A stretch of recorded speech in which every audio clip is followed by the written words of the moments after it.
Before we begin today's video, make sure to like, comment, subscribe, click on the bell, and change it to all settings.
Morning, guys. You hear the train whistle blowing off in the background. The train's about 2.5 miles away from this particular location due north. Wow, what a trip. It was pretty cold last night, like very cold.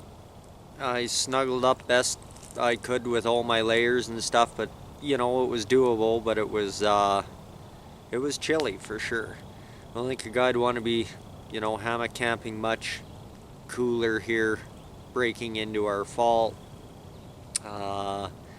without using an underquilt. I don't have one on my hammock. I should pick one up just because that makes all the difference in situations like this. But it was still good to get out and do it, right? I haven't been able to go on very many hammock camps this year.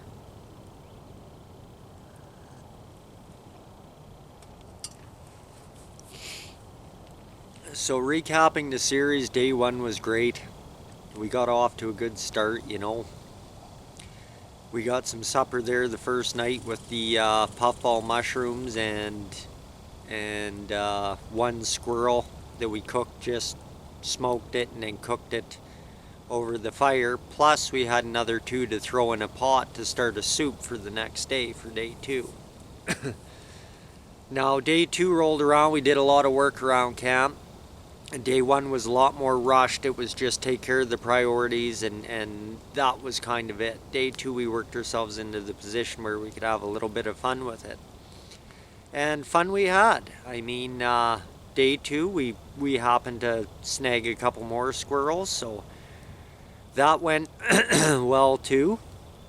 And we added to the pot. you know, some smoked flavored ones and so on and so forth, plus had a few one to just eat. As well as we got really ambitious on day 2. We built the table.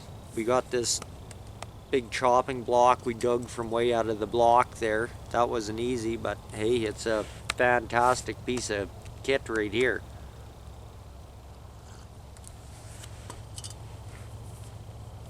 And you know, firewood, stuff like that. Firewood's been really easy here. I don't know if you guys have noticed that or not. Most outdoor videos got 16 hours of processing firewood and, you know, 3 minutes of doing anything else.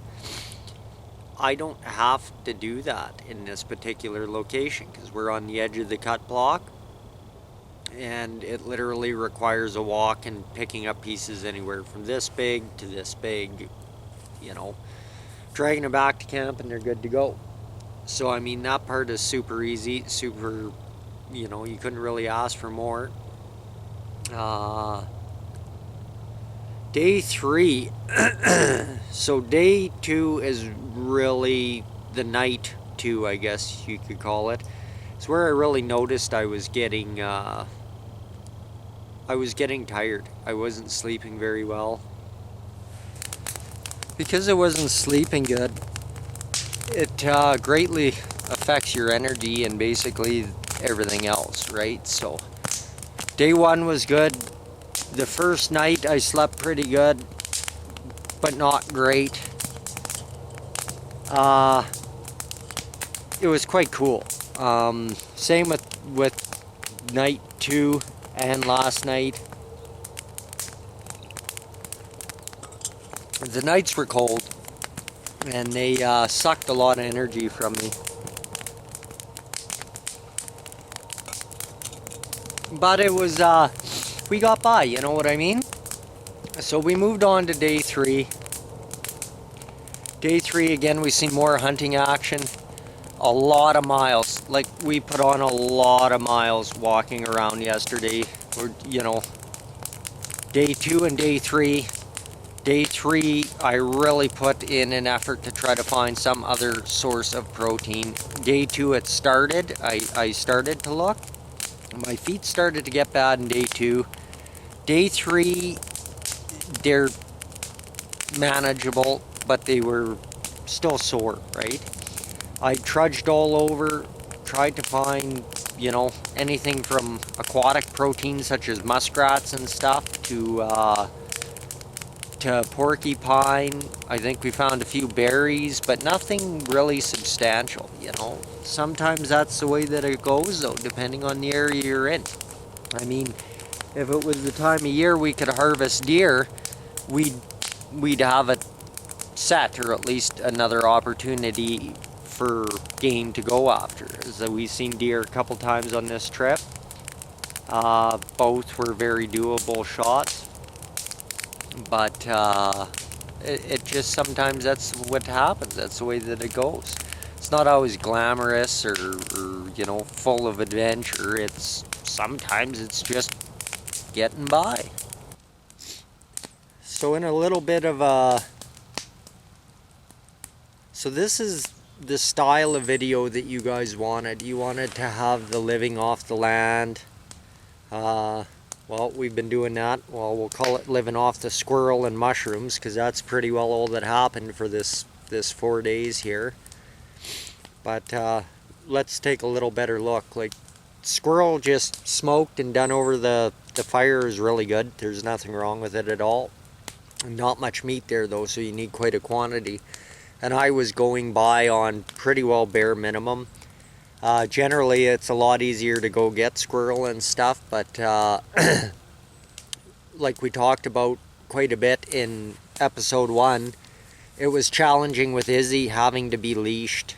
She is a massive asset when she's can just be free, but when she's leashed, it's a big negative. I really don't like having her tied up, but I don't want her dead. So I mean, it is what it is. That made hunting a little tougher, but I think we managed to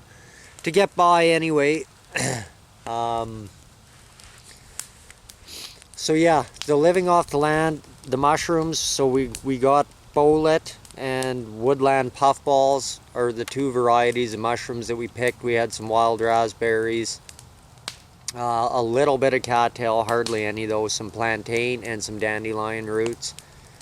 So that's your living off the land portion of it. Wild camping, there's not much to say about that. I mean, we're out here, so obviously we got the wild camping solved here. I always like to come out. I like to wild camp. I hate public camping. I'm not a public camper. I don't like people. I don't like generators. I don't like music. It just ruins the outdoor experience for me. So wild camping is something that's easy for me to do. That's the whole reason that I do this, is I like to just be out in nature. For the skills portion of it, there wasn't a whole lot that we did, but I mean, I tried to share some tips and tricks along the way. We made a different kind of pot hanging system this time, utilizing the double crotch sticks, one faced up and one face down, and that just basically holds your pole to hang your pot. So we utilized that, showed you how to do that. We built the table and got a processing block. I mean, getting a processing block didn't really require skill, it required a lot of effort, but built the table.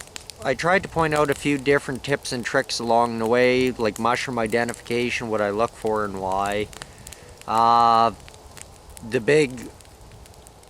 few little ones that people probably don't pay much attention to, but actually are pretty big tips, like airing out your sleeping bag. Every single night you want to open that thing up and let the wind get at it and wick that condensation and moisture out of there from the previous night. That's a pretty important one too. We went over how to set the squirrel snares, which is pretty well like every other snare. I think I've showed you guys that quite a bit, in between the spring pole trap and the squirrel snares. They're all basically the same snare, just different size of loop that you put on it depending on the game that you're after. And lastly, the last part that was on the poll was the gear reviews. So for the gear, we went over the GoFlow water purification system. That requires the use of another external filter, as the GoFlow is just the bag. I want to make that clear for anybody who's looking to purchase that particular product. The GoFlow is just the bag. The Sawyer Mini is just my choice of filter that I wanted to put on it. So I put on the Sawyer Mini for my choice of filter. The GoFlow holds 10 liters. I believe you can get different sizes of bag if you choose. But honestly, I'm very happy with that product. I like that I can bring water back to a little bit more of a remote location like this. I like to be able to bring a quantity without always having my hands full. It's got the strap, I fill it up, I throw it over my shoulder, away I go. The GoFlow has been very, very good. I'm super happy with that. Excellent product. I'm definitely going to continue to use that in the future. It's an excellent addition to my kit for sure. We also went over on day one the Grail water purification system. I can't say enough good things about that. The important thing to remember with that one is it's a water purifier. It's not a filter. It purifies the water. So that in itself is a huge benefit.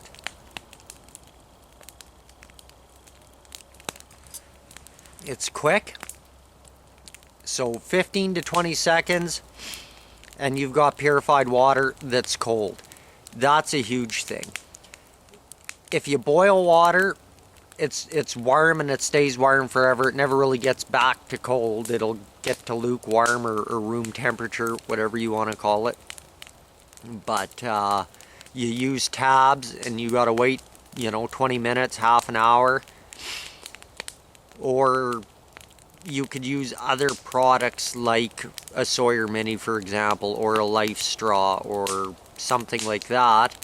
But either some of them require you to be right at the source to use them, or other ones just have a smaller container for you to fill up with it. So I mean, and they're just filtering it, they're not purifying it. So to me, the Grail water purification system, I'm going to use that every trip, I can guarantee it. Any one that I'm not bringing water with me, that's a must. Because I mean, that product was perfect, absolutely perfect for this camp. So the combination of them two water systems like that definitely took care of water. I'm very happy with that, especially for a more remote camp. Both of them are products that I would recommend. 2 thumbs up for each one of them. Excellent products. Couldn't say enough good things about them, really, to be honest. We also took a look at the Lixandia cooking system. That kit I bought for $20, I believe, on Amazon Prime, or on the Prime Day special there, and I don't regret it. That's actually a nice little kit, you know. It all nests together. You got the stove, spatulas, bowls, all your cutlery, your fork, your knife, your spoon, a little cleaning sponge. You've got your gasifier stove. Come with a little carabiner if you want to clip it to the outside of your pack. It was a, you know, all things considered, don't get me wrong, the biomass stove is, it seems a little cheap and flimsy, but I mean, will it work and work for years? Definitely. I mean, it did the job. We used it to make coffee on the morning of day 3, I believe it was. And oh, it comes with a soup ladle too. That was super cool when we were dishing out rations there. You know, 1 ladle per person, 1 for me and 1 for my husky. Was very happy with that product too. It went, you know, it's a functional piece of kit. I like functional pieces of kit that all nest together. I was happy I brought it along for this adventure to show to you guys. And last but not least, I've got the Boundless Voyager Titanium Spork. That was also a great piece of kit. There's not much to say about a spork other than it's a spork and it's titanium. So yeah, it did the job well. I'm happy I got it. You know, it's a lot better than the plastic ones that you have the probability of breaking them and whatnot. And the fact that it's titanium means it weighs nothing. I mean, I don't know how much weight value you could get to any spork, but hey, it's a new cool hip thing, right? So down in the comments section, I want to hear what you guys thought about this trip. I understand these are going to be, you know, probably 3 one-hour videos, and then today's video will probably be 15 or 20 minutes. Let me know down in the comments, what should have I done differently? What else would you like to see? What would have you changed? How would you like to see it to make these kind of videos better? Leave those down in the comments section. Leave any comment. I really appreciate all the support you guys give. Make sure you like, comment, and subscribe. So I'm not in a big rush today to get camp taken down, put back in my bag and get out of here. We had quite a heavy dew last night, so what I did is I undid the one side of the AquaQuest Safari tarp and I just let it droop back down. I'm trying to shed off all the dew that accumulated on there tonight. Let the tarp dry out good, and then we'll get to taking everything down and putting it away and going out of here. With the rain yesterday, we cleaned up 90% of camp. Just threw it all under the tarp, and then while we were sitting there waiting for the rain to go away, we shoved it all into the pack and stuff. So I mean, all I really have left is my sleeping equipment and my hammock and the tarp. That's it. So very little cleanup for today. It's going to be more just enjoying my time, waiting for the tarp to dry off and checking out the scenery. If a porcupine goes walking by right now, I'm going to be some mad. I'm not even kidding.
Well, that's it, guys.